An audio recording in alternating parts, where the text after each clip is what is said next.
I recently completed Dragon Quest III HD-2D Remake, so let's talk about it and talk about the achievements. So, firstly, I do have some notes on my phone because normally I do these completely unscripted.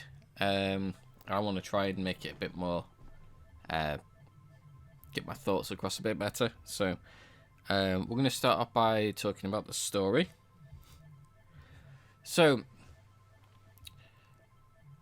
with this game being a remake of an older game, the story is very much that sort of time period. I believe Dragon Quest III came out on the NES.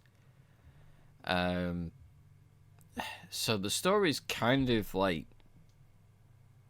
non-existent.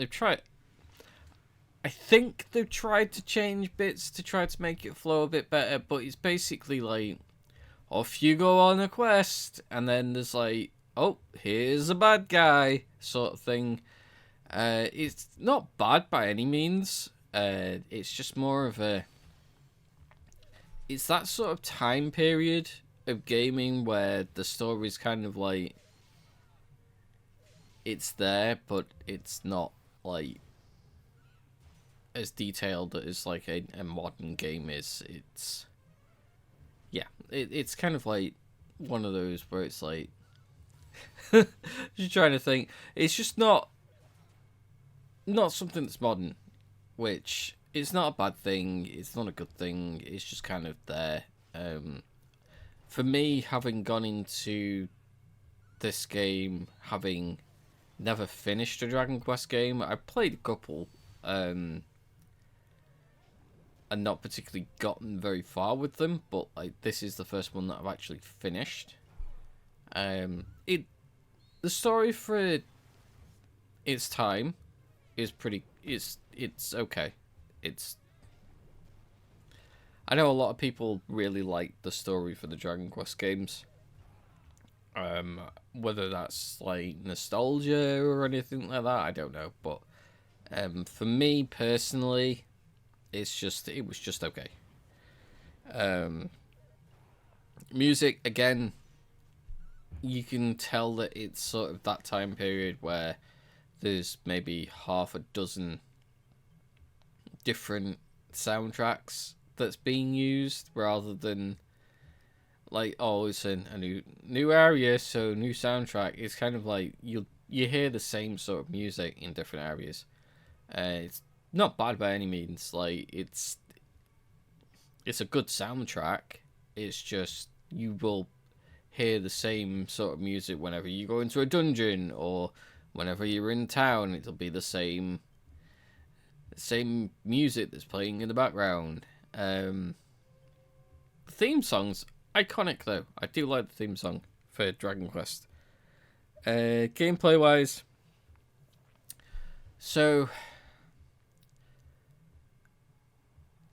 wise, I mean, it's okay. It's obviously a turn-based RPG. There's not really much you can do gameplay wise. It's pretty much the same as anything else. Obviously, with Dragon Quest, it's not the thousands of damage that you would do in a Final Fantasy game. It's like in the hundreds. There's quite a good amount of like stat build-up and stuff like that. The vocation system's pretty cool.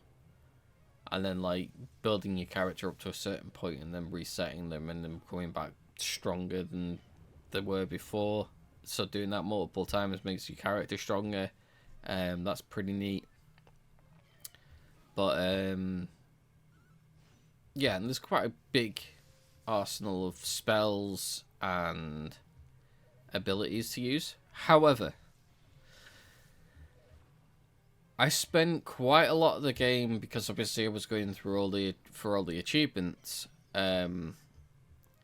traversing around the map, finding the sparkle points that had items. And because of that, because of like doing all this traveling around the map, it was very easy to see how how low the encounter rate is, or high the encounter rate is, depending on which way you want to talk about it. But you end up in a fight so often, and it's just like every couple of steps. It's so apparent in this. Normally, I'm not bothered by like the random encounters.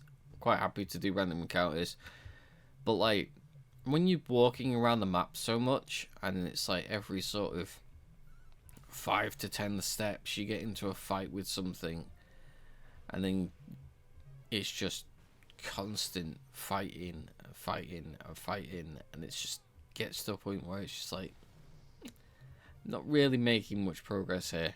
When my Let's Play eventually comes out for it, you'll see the quite a lot of the time I did, especially during the later parts of the game, I did all of the sort of gaining all these items and stuff off camera rather than doing it on camera, because there's just so many items on the world map to collect, and it's just constant fighting. Didn't think it really made for something that people would want to watch. What else did I put? No, that was it. Replayability. So obviously there's options here, realistically, to replay the game. There's various different like challenge runs that you could do, like only using the hero or only using certain classes.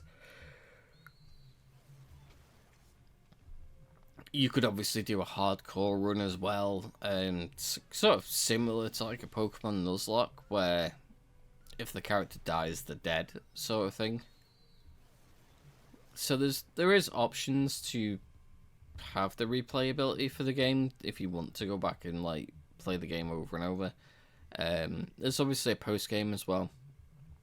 There's 2 dungeons that you can do after the game finishes, and then there's like the monster arena, stuff like that. There's quite a lot of like options to play the game for gameplay wise that's been added to the game for this remake, which is pretty cool as well. But yeah, that's basically my thoughts on the game. Personally, I enjoy playing it, but I don't think it's something that I would go back and play again. I know a lot of people have nostalgia for the early Dragon Quest games or the early Final Fantasy games and stuff like that. Me personally, I don't think I'll ever go back and play this game again, regardless of whether I'm playing the original version or like a remake or remaster down the line or something like that. It was okay. I obviously do want to play other games of the series. There's Dragon Quest 1 and 2 HD-2D Remake coming out at some point, so I'll get that and play those. But like, yeah, it was okay. It's something that you would probably give sort of a 6 or 7 out of 10. Graphically, it looks amazing. Like the HD-2D graphics for the game is like really good. But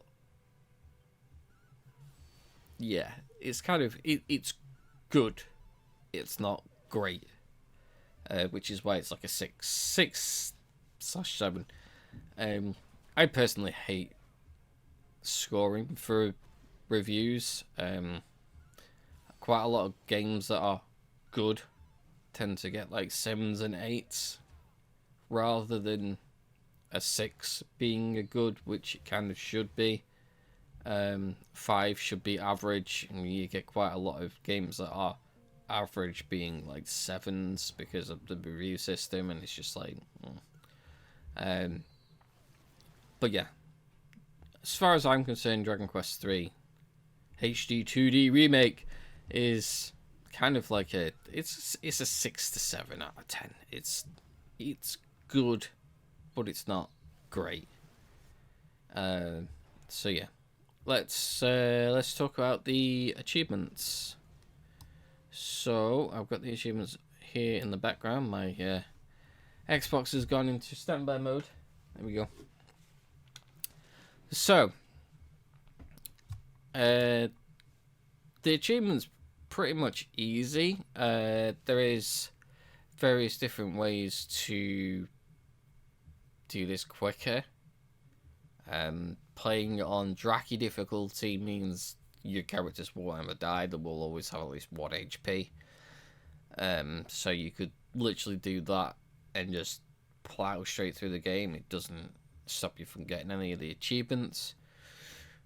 One thing I didn't mention before was the weird auto system that it has for battling, which kind of does things retrospectively.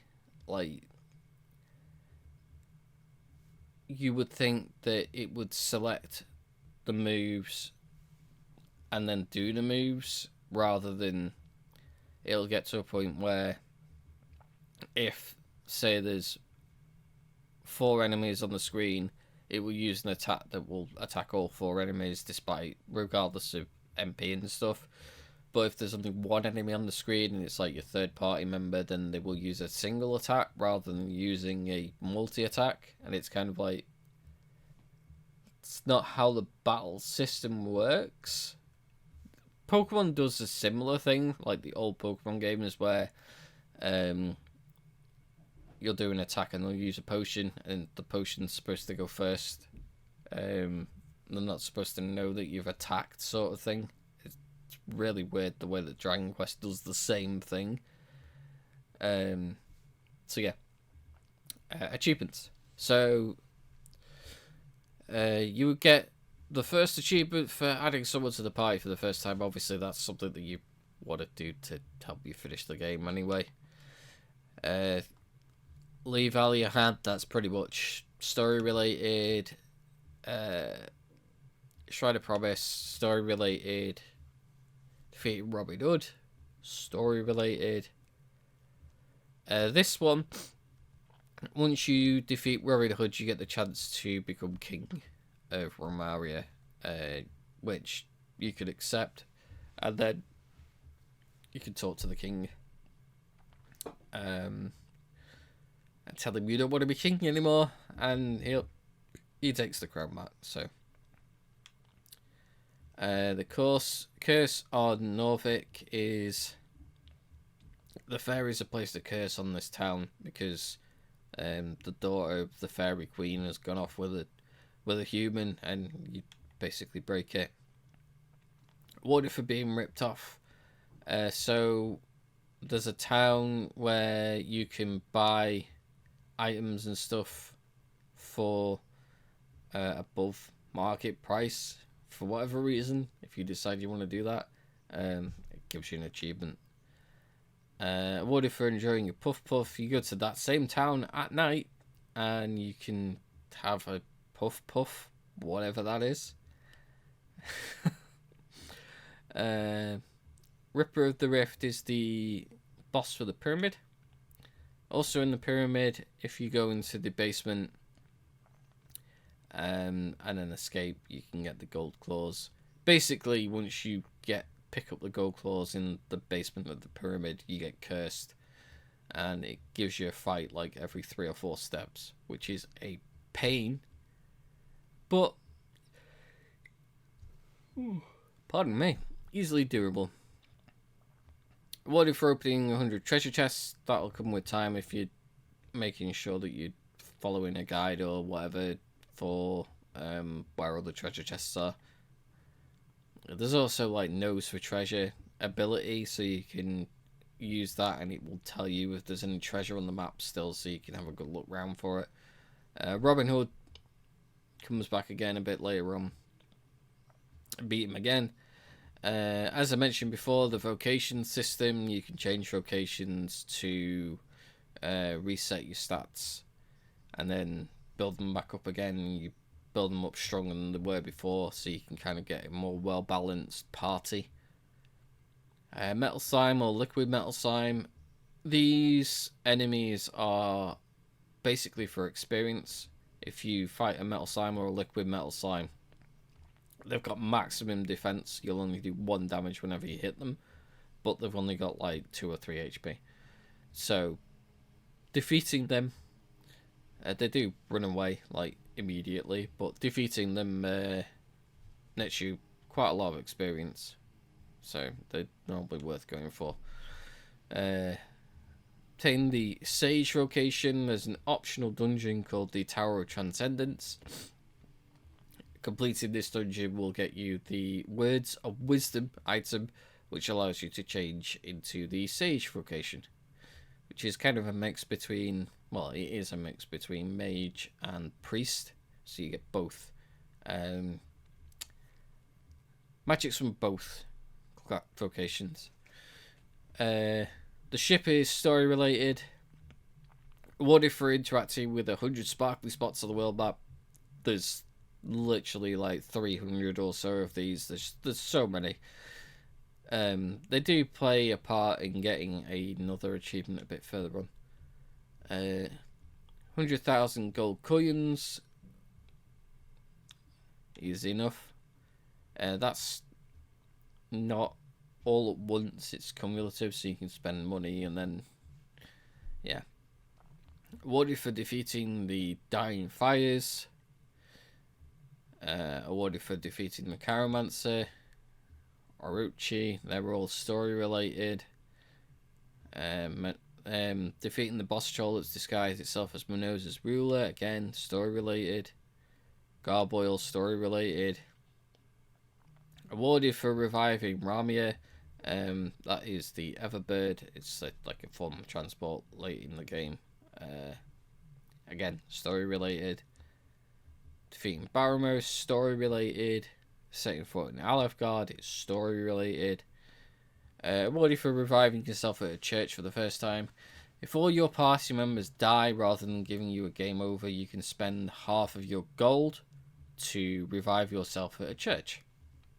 It took until then for me to revive. Basically, that's like the last portion of the game. Yeah. It's not a difficult game in it by any means. I was playing on normal difficulty the entire time, so yeah.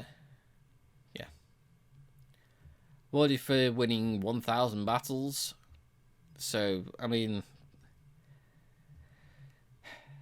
the encounter rate being quite high isn't so bad when you need to win 1,000 battles. But yeah, awarded for obtaining 250 items. A lot of the items you will find in the sparkly points. This, for obtaining 250 items, it's 250 individual items. I think there's something like 300 altogether in the game, and you need 250 of them. Awarded for attaining the Auroral Helmet. So you get Ortega's helmet quite early in the game. It's a fairly decent helmet for quite a while, but you can upgrade that by doing a hidden secret quest line. By, I think this is gaining the Zenitheme, will allow you to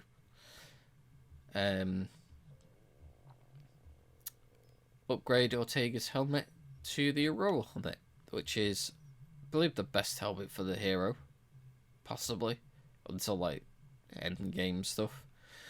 Awarded for obtaining the Sword of Kings, so you need the Orichalcum and the hammer for this, and then you go and talk to a guy in Alefgard and he will fix the sword for you. Freedom Rubis is story related.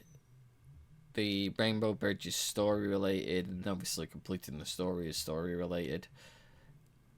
Awarded for learning all the spells and abilities. There is a list online if you look for it where that will tell you what levels particular vocations learn certain abilities, spells. You will need to swap and change vocations for your characters to learn these abilities. Obviously, the later in the game that you do this, the better. Just so that it makes it easier to level up and stuff like that. There's a enemy in the Heaven dungeon that it's basically a King Hydra that you fight as a boss at some point that will give you, I think it's like 24,000 experience points for beating. So they're worth fighting. That's what I use to level up quickly. Awarded for getting all Morgan Miniman's puzzles prizes. I don't know why I said puzzles. Prizes. So one of the items you can collect in the game is a mini medal. There are 110 mini medals hidden throughout the game. You need to get all 110 of them to get this achievement.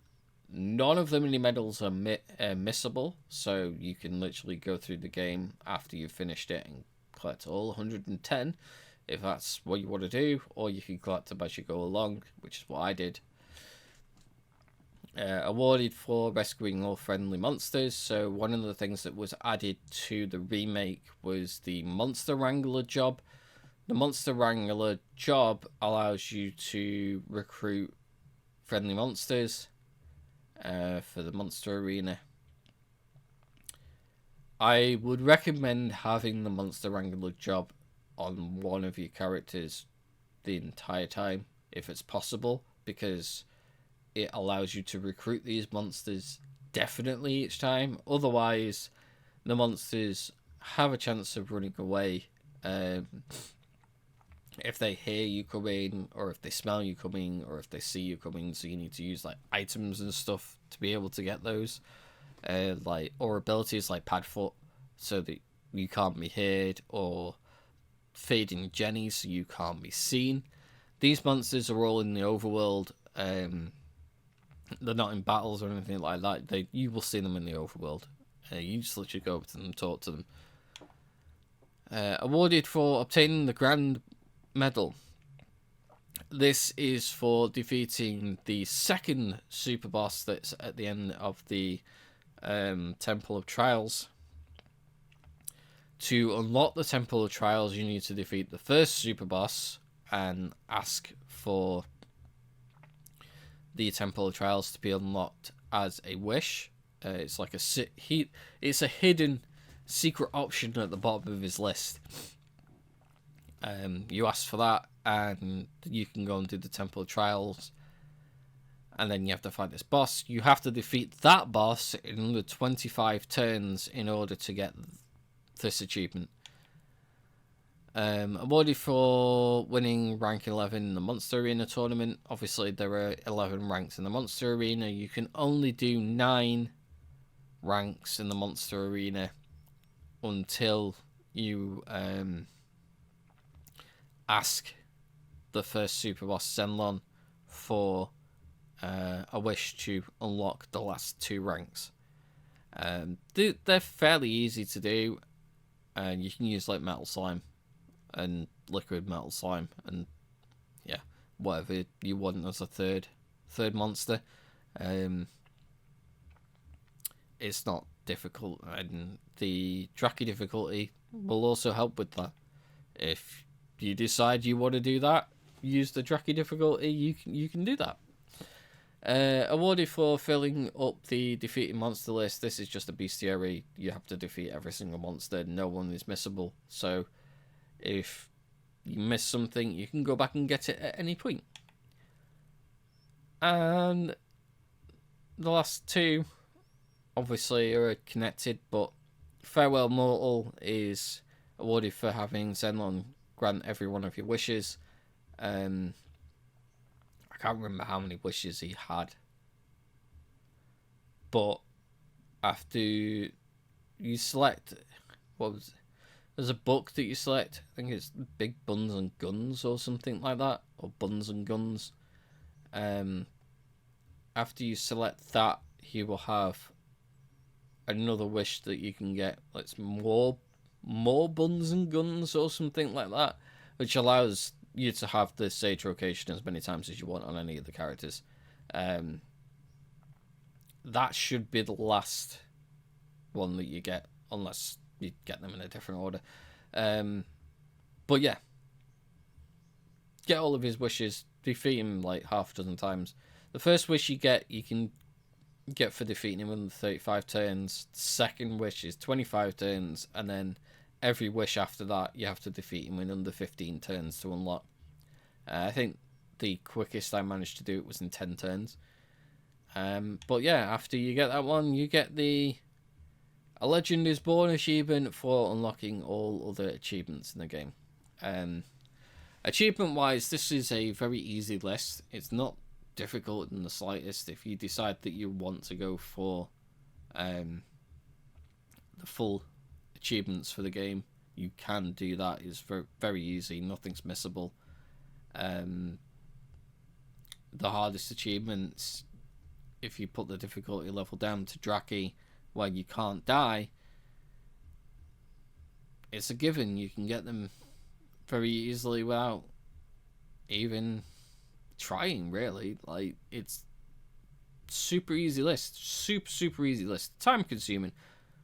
But it is incredibly easy list. One of the easiest lists I've done for a while.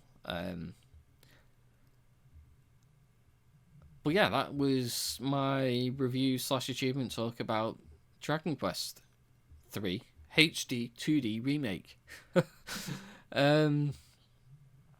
I enjoyed my time with the game. I'm looking forward to playing other Dragon Quest games now that I've finally completed a Dragon Quest game. As I said, I have done a Let's Play for it. The Let's Play will go up in March, I believe, if I'm remembering correctly what I've got scheduled. So yeah, it'll be March when my Let's Play goes up, but obviously the review goes up today when you're seeing it. So yeah, if you did make it to the end of this massive ramble, thank you for watching and listening. Don't forget to like, comment, and subscribe, and I will see you in the next video.